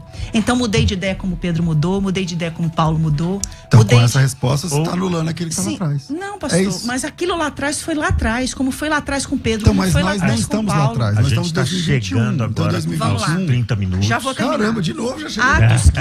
Atos 15, conselho em Jerusalém. E aí? Para ser aceito tem que ser circuncidado ou não? A igreja toma uma decisão, gente. Era uma questão de lei, mas vem uma mudança. A igreja sempre vai precisar passar por mudança. E uma coisa que vocês, nem ninguém vão poder impedir. Deus está promovendo uma nova reforma. E essa reforma vai vir, quer vocês queiram. Quando eu falo vocês, eu não falo afrontando, tá? Eu falo no sentido que a igreja queira, que ela não queira. Porque assim como aconteceu a reforma protestante, está acontecendo uma nova reforma hoje. E essa reforma, sabe por quê? Quando Deus chamou a mim e a Rosana, ele foi enfático em falar conosco, dizendo assim, estou levantando vocês para fazer a última colheita antes do arrebatamento. Sabe o que Deus disse? Eu vou buscar a igreja e não aceito que vocês fiquem de fora. Então nós assumimos essa responsabilidade. Todos os dias estamos debaixo, sim, de opressões, de xingamentos, de maldições. E eu lamento muito por esse evangelho que, ao invés de promover o amor, promover essa graça de aceitação a todos, rechaça, exclui. Sabe qual é a nossa maior dificuldade hoje, pastor Léo? Pastor César? É evangelizar um gay no meio da rua. Primeiro a gente tem que, na hora de evangelizar, ele dizer que a gente é gay, para ele então aceitar ser evangelizado. Porque eles estão tendo repúdio pelo evangelho. Porque a linguagem que é pregada é uma linguagem de violência, é uma linguagem de exclusão, de marginalização. Então, nós assumimos um lugar que eu estou disposta a morrer nele, se for necessário, para que outras pessoas sejam alcançadas e milhares de vidas sejam salvas. A minha primeira fala, Léo, eu vou voltar nela lá atrás, né? Lana, você se sentiu, da minha parte... Não, pastor, jamais, de forma alguma. Algum discurso de violência ou coisa do gênero? Jamais. Porque... Inclusive, quero dizer que gostei muito do senhor pessoalmente. Então, a questão é a seguinte, cara. O cristão verdadeiro, ele vai enxergar um homossexual como uma alma, como qualquer outra, vindo do pecado como qualquer outra, como todo mundo. Deus, ele não aceita a gente como a gente é. Gente, isso é evangelho. Isso é evangelho. Concordo. Entendeu? Mas ele recebe todo mundo do jeito que tiver. Ele não aceita a gente como a gente é. Mas ele recebe. Mas recebe. Ele recebe aceitou a sua sexualidade? Nesse caso, a minha sexualidade não estava contra a vontade de Deus. Então, pra mim, a minha luta foi ser monogâmico, A minha luta foi Ou seja, a sexualidade dele também não foi absorvida integralmente no pacote, né? Ele teve que renunciar. Porque Jesus falou assim, Lana, Jesus falou assim, a sexualidade é o caráter, o ser humano como um todo. Não, então, mas o que você chama de caráter, por exemplo, você acabou de defender o bissexual. Então o bissexual, e aí você viu que você ficou sem resposta? Não. Porque o bissexual... Não. Qual o momento? Então, vamos lá, vou te lembrar então. O bissexual tá aqui, o João. Ele gosta de fazer sexo com homens e gosta de fazer sexo com mulheres, no plural. Aí esse cara conhece a fé. Sim. Na minha opinião, na minha visão da Bíblia, esse cara tem que abandonar essa questão. Ele vai viver sexualmente assexuado? Não. Ele vai casar com uma mulher e acabou. Aí, a vida dele é a vida monogâmica. Já que ele é um bissexual e não tem repulsa pelo sexo oposto. Você também defendeu que esse cara tem que ser monogâmico. Mas você defendeu assim. Então, vou te chegar lá. Você defendeu que o João também tem que ser monogâmico. Só que você diz assim, no seu caso, ele tem que escolher um homem ou uma mulher e ficar com ele até o fim da vida. Sim. Aí eu disse, nesse momento ele parou de ser bissexual. Aí você disse, não, ele fez uma escolha. Então ele parou. Não, ainda dei um exemplo. Vocês, antes de se casarem com a esposa de vocês se apaixonaram por outras mulheres, mas vocês fizeram uma escolha. Nesse momento, vocês deixaram. A escolha foi ficar só com essa. Então acabou. A escolha de João foi ficar só com esse ou com essa. Então acabou. Ele parou de ser bissexual aí. Mas fez uma escolha, pastor. Exato, mas aí tá dentro de uma questão de caráter. Entendeu? Literalmente, porque, por exemplo, o fato de eu ser homossexual não significa que eu não tenha desejo por outras pessoas, por outras mulheres. Mas eu fiz uma escolha. E a minha escolha é a minha esposa. Quase 20 anos de história. Ou seja, tem renúncia aí então, também. Então tem renúncia também, agora, gente, eu acho que ela apresentou bastante bem a perspectiva tanto da comunidade LGBT cristã, QIA+, eu nunca consigo me atualizar suficiente em relação a isso. Quando você tá acostumando com uma, mas cabe, pastor César, aí eu vou perguntar para você, a gente tem que encerrar, né? Então eu vou perguntar para você, cabe em algum momento, que eu quero ver essa perspectiva da igreja que ela chamou de clássica, de fundamentalista e tudo mais, né? Na perspectiva dessa igreja, pastor, cabe um meia-culpa no modo como muitos gays foram tratados ou foram empurrados para um casamento ou para um processo de exorcismo, alguma coisa assim. Cabe alguma meia-culpa da igreja? Uma recondução desse processo? No caso da Lana, e é um caso bem legal, porque ela é uma pessoa conhecida no Brasil inteiro e fora. Ela mesma disse que ela não foi obrigada a casar. Sim, mas a gente sabe que há muitos contextos que são empurrados, então, ou não? Eu não sei, aí eu tenho que ser onipresente. Aí eu tenho que saber tudo. Então, os casos que eu acompanhei, que eu vi, igual a ela, eu já vi outros casos de homem que casou com mulher, por exemplo, que é mais frequente, tá, Lana? Eu acho que você também vê isso, de homem que casou com mulher, transou com mulher, teve filho, e não sei o que lá, e voltou a ser gay. Tem muito caso Ele nunca assim. Deixou de ser, pastor. Então, tem muito caso assim. Ele só tentou. Então, tem muito caso desse jeito. Quando ela diz que Deus não liberta, a pessoa não muda a sua sexualidade, você está limitando Deus. Porque eu creio que isso pode acontecer por um milagre de Deus. Por um milagre de Deus. Sozinho é verdade, sozinho você não dá conta mesmo. Pastor, eu creio que Deus pode transformar o senhor numa mulher. Então, Deus deixa eu só qualquer coisa. Deixa eu só concluir. Então, ele pode fazer qualquer coisa, inclusive mudar a sua sexualidade. Sim, e mudar a do senhor também da mesma forma. Ele pode. Ele pode qualquer coisa. Então, se ele pode, é nesse quesito que no caso, no assunto aqui, o homossexual deve se apegar. É nesse quesito que ele deve se apegar. Não adianta você casar se você não tá... Se você não sente desejo heterossexual, você vai estragar a sua vida e a vida do cara ou da mulher que você casar. Então, eu acredito... Como cabe uma meia-culpa? Bom, eu nunca destratei um homossexual na minha vida. Eu imagino, Lana, que você deve sofrer muito nos lugares onde vocês vão. E eu acho que nas redes sociais, por exemplo, deve doer muito seu coração, porque eu sei que tem crente que não tem misericórdia, que não tem graça, que não tem leveza para tratar das coisas. E eu sei que, acho que, como sempre, quando você recebe um convite, no off você tá dizendo, a gente é muito criterioso para receber um convite, para atender um convite. E eu sei que quando vocês chegaram, talvez você, o que vai vir por aí? E eu tô, desde o começo que a gente começou a conversar, mas eu sou assim. Eu tô tentando ser leve contigo. Não concordo, eu não concordo. Mas isso não me dá o direito de ser grosso com você. Exatamente. Mas isso não me dá o direito de ser ofensivo, grosso ou violento contigo. Por quê? Porque eu sou um servo de Jesus, cara. Então, pastor, cabe uma meia-culpa pela igreja? Não, porque a igreja de Jesus, ela não é isso. Agora, tem crente sem noção, como tem macumbeiro sem noção, como tem gay sem noção, como tem um monte de gente sem noção. Agora, eu não posso fazer meia-culpa pelos crentes sem noção. Então, o verdadeiro servo de Deus, mesmo não concordando com os pressupostos que ela ensina, ele respeita, ele ama, ele conversa, ele dialoga e tá tudo bem. No fim, ou eu estou certo ou a Lana está certa. A gente está discordando num ponto essencial. Um dia a gente vai estar diante de Deus.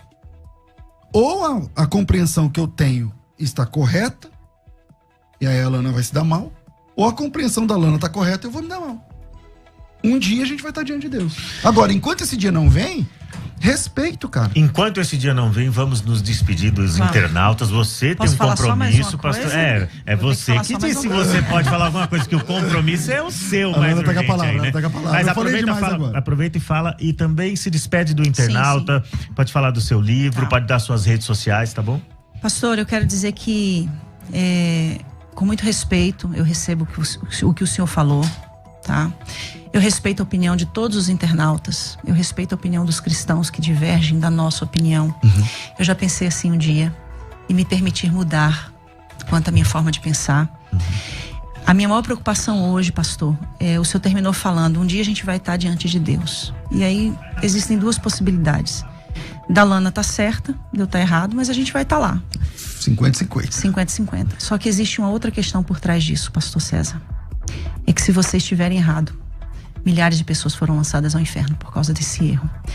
E falando a respeito da sua causa, se eu tiver errado, então milhares de pessoas também vão estar indo ao inferno por causa de mim. Só que para tomar uma decisão como essa que eu tomei, de junto com a Rosânia começar uma igreja com essa proposta de inclusão, a gente teve muita certeza e muita convicção. E uma convicção que vai além de uma letra, mas de uma experiência com o Espírito. E eu quero dizer que eu acredito sim que Deus está promovendo uma reforma nesses últimos dias, nesses últimos anos. A gente tem hoje a Igreja Batista do Pinheiro lá em Lagoas, que foi também excluída da Convenção Batista por causa dessa releitura das Escrituras. A gente tem uma igreja aqui em São Paulo, Ibabe, que está também sendo excluída por causa dessa questão da releitura das Escrituras. E não é só sobre a questão da homossexualidade. São muitas outras releituras. A mulher tem o seu lugar de significância, os pretos têm o seu lugar de significância. É uma reforma social que está acontecendo. E eu quero dizer que hoje, o meu coração da minha esposa, Rosânia, bate por almas. E o nosso desejo, pastor, é ganhar almas, alcançar vidas. É fazer com que essas milhares de pessoas que estão nos ouvindo agora, que elas saibam que Deus ama elas como elas são, porque elas foram criadas por Ele assim. Salmo 139. Quando me entristeceste no ventre da minha mãe. Eu queria muito, pastor, ser hétero, para poder continuar pregando em todos os púlpitos onde um dia Deus me levou. Mas Ele quis que eu fosse assim, com um propósito excelente, que é de alcançar vidas. Porque o que vocês fazem, milhares fazem. O que nós fazemos, poucos têm coragem, mesmo sendo gays. E a gente está aqui para dizer que existe um lugar no céu para essas pessoas. Eu quero agradecer a oportunidade e quero falar do livro que a gente está lançando. O lançamento foi ontem, Casamento em Construção. Não existe em nenhum lugar do mundo um livro com um teor desse, porque fala da família homoafetiva.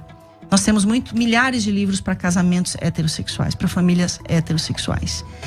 E eu quero fazer aqui, uma alusão a esse livro com a seguinte palavra: a todas as famílias da terra, acerca das quais Deus declarou que seriam benditas. A minha família é bendita. Especialmente aquelas que ao longo da história foram invisibilizadas, silenciadas e esquecidas, mas que hoje, pela fé e pela lei, têm a sua existência garantida. É só um direito de existir, um direito de ser, um direito de alcançar essa graça, ao qual a Bíblia diz que é para todos, e ao qual Pedro termina dizendo: reconheço, pois, que Deus não faz acepção de pessoas. Amém? Muito obrigado, amém. Muito obrigado, Lana. Obrigado por participar desse debate, por se dispor a vir conversar sobre esse assunto que é tão delicado e que te expõe bastante, né? Muito obrigado. E agora, pastor, se despeça também aí, suas considerações finais aí, se despeça dos nossos internautas. Obrigado. Desde o começo estou aqui cheio de dedos, né? Para ver se eu não quero ser desrespeitoso, não quero ser nada. Mas foi um papo interessante, vi sinceridade, né, um coração sincero, e é muito legal a gente conversar baseado na sinceridade. Eu imagino o sofrimento e meu coração está com essas pessoas que sofrem. Eu acho que o papel da igreja é essa missão de evangelizar homossexuais. Eu acho que é papel da igreja, sim. A igreja tem que receber essas pessoas, acolher essas pessoas, pregando o evangelho que transforma homens. Assim como pessoas, assim como todas as pessoas. É a missão da igreja. Deus abençoe. Léo, desculpa alguma coisa, Lana, se eu te desrespeitei em algum momento, me perdoa, não foi essa a minha intenção. Em paz, tá tudo ok. E Deus ama os héteros também, viu? Fique em Ele paz. falou que viu sinceridade em você diversas vezes aqui. Você viu sinceridade também no pastor? Sim. Então tá ótimo. Tamo junto, gente. Inclusive, quero convidar vocês um dia a irem assistir, participar de um culto na Cidade Refúgio. Não pregar, né? Pregar, palavra é palavra. Gente, deixa eu agradecer a todos os internautas que ficaram até agora aqui assistindo mais essa meia hora de conversa com a gente. Eu espero que vocês tenham compreendido essa missão dessa rádio de levar discussões que são relevantes, que são pertinentes e que são bíblicas, porque elas estão presentes, como os dois pastores aqui mencionaram, elas estão presentes nas escrituras, e por isso que a gente as aborda sempre de maneira honesta, com aquilo que a gente acredita, com a melhor interpretação que a gente pode oferecer, com as ferramentas, com o instrumental que a gente tem, tá bom? Então, Deus abençoe a vida de vocês, compartilhem aí o link, continuem fazendo esse debate alcançar mais gente, tá bom? Muito obrigado aos convidados, obrigado internautas, e até mais. Amém. É nóis.